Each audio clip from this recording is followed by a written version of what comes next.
Hey guys, what is going on? It's Calicog here, and today we're riding around again. I'm having some fun. It's a nice day out here, nice and cool.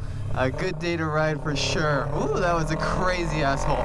So today, I have a loose topic I want to talk about. I want to talk about 250s and if they are enough power slash if you'll get bored of them, if it's the right starter bike for you. So we'll get into that soon.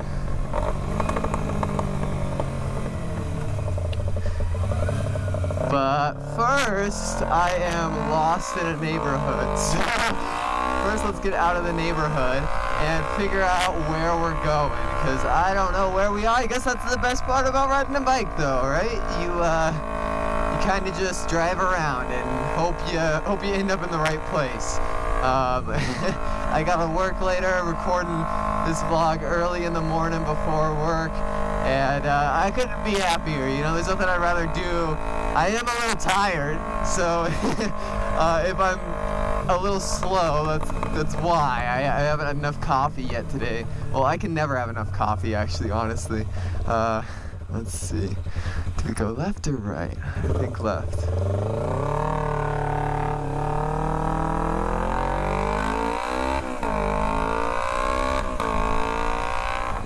Woo! Oh god, I'm still on this exhaust. It sounds great. So, you know, short answer to this, there isn't really one.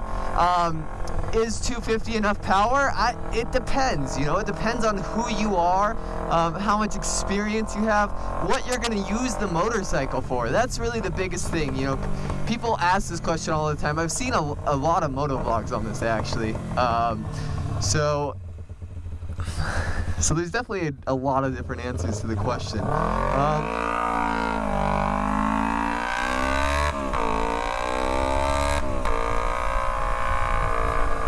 Is 250 enough for a starter? I would say the average starter, yes. If you haven't ridden a motorcycle before, 250 is plenty.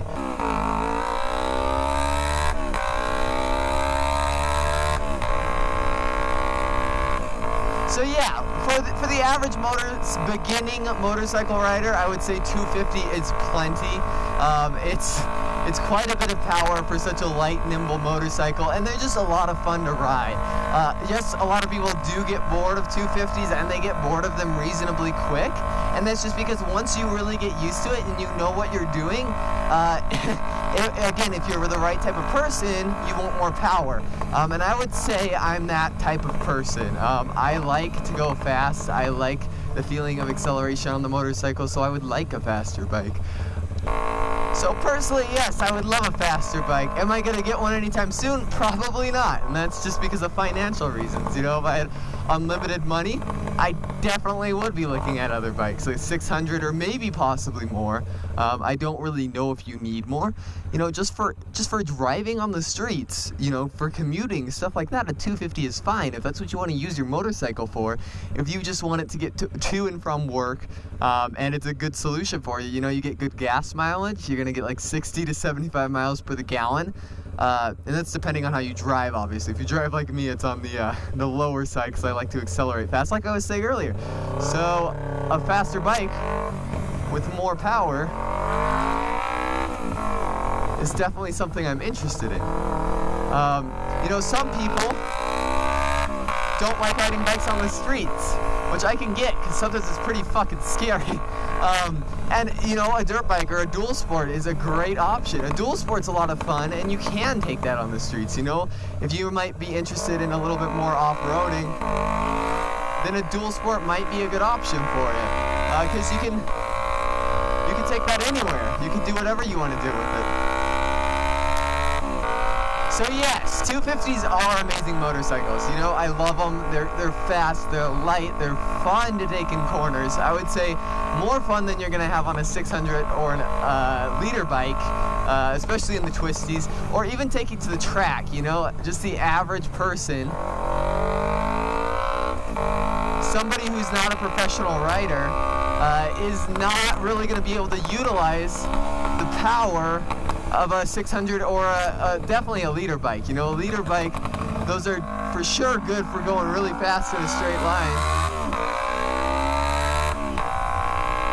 But when you're going around turns, you know, the bike's a lot heavier. So one, it's a lot heavier.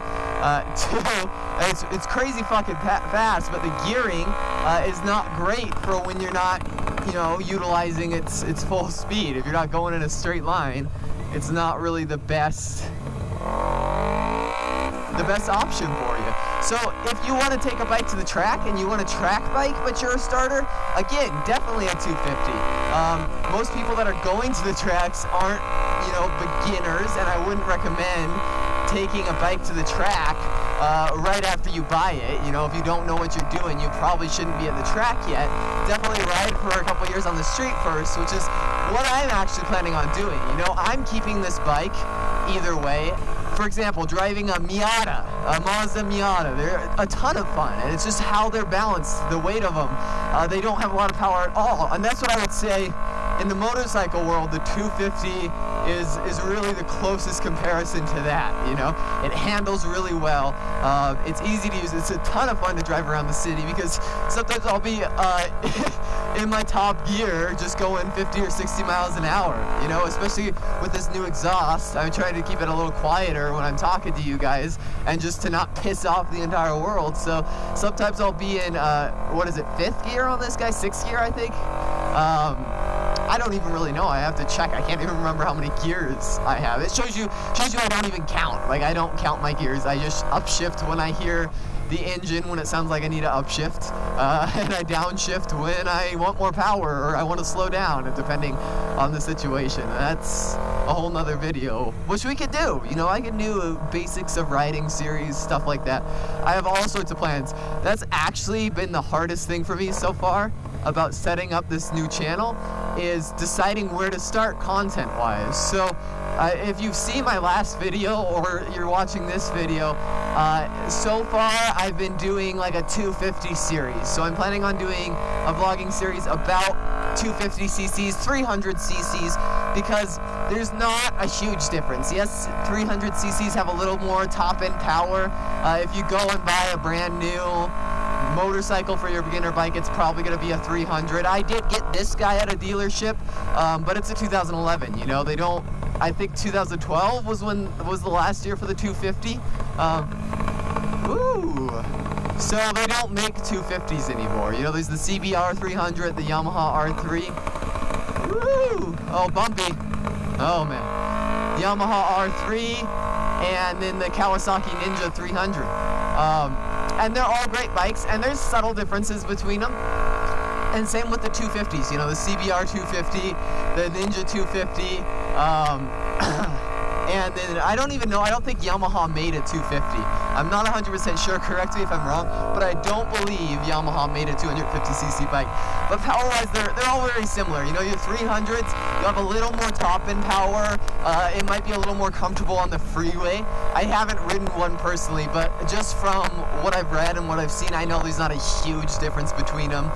Like, you wouldn't go take your 250 because you want more power and buy a 300. No, you'd get a 500 or a 600 or more. It's not a noticeable upgrade from a 250 to a 300cc bike. So I'm gonna kind of lump the 300s in with this video as well.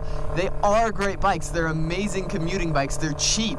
If you want to get into modifications and you don't want to spend a lot of money, it's a really good option for that, because mods on this thing are dirt cheap. You know, even your fender eliminator, like I could find one right now for 30 or 40 bucks, which a lot of fender eliminator kits for bigger bikes cost more than that. And that's not the best example, but modifications for 250s are generally cheaper than other bikes, and also the bike itself is cheaper. So if you really screw something up, you're out a lot less money than you would be with a more expensive bike. So that's actually right there I listed a couple of reasons why I chose this bike. I want to go to the track. I don't want to take this huge bike to the track. Like, say I got a 600 and I rode it on the street for a year or two, I still don't think I would want to jump into track riding with a 600. I would feel a lot more comfortable with the 250, and I even think it would be more fun with a 250. I do know people with 250s and 300s that beat people with 600s on the track just because they're better riders. You know, part of it's your skill. And I am not a good rider by any means. Just by watching, you could probably tell, but I'm definitely still learning quite a bit. And you know, you could get into a dirt bike for around the same cost as you can get into a 250 street bike as well. So that would definitely be something I would look at. Personally, I mean, I do live in Colorado, so there is a lot of like dirt. There is a lot of places I could take a dirt bike. But just because of the situation of me not having cars to haul at places, I didn't really want to convert it to a dual sport, and wanting to go on the track, like a street track, is why I chose this motorcycle.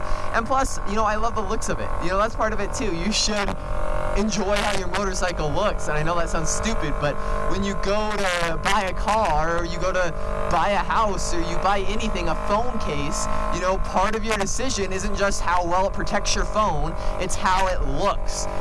So if you like the look of a street bike, go with the street bike. You know, you can always get a different bike if you don't like it. So you really just got to get out there and start trying things. I did a lot of research before I got into motorcycles, and that's definitely a good idea, but also you don't want to overdo it. You know, you definitely want to you don't want to put it off for 2 years because you're reading every single forum topic on what motorcycle is the best starter bike, because in that time you could have figured that out yourself by getting out there and riding. You know, you're not really going to be able to answer that. No one's going to be able to answer that question for you. It's something that you definitely have to answer for yourself.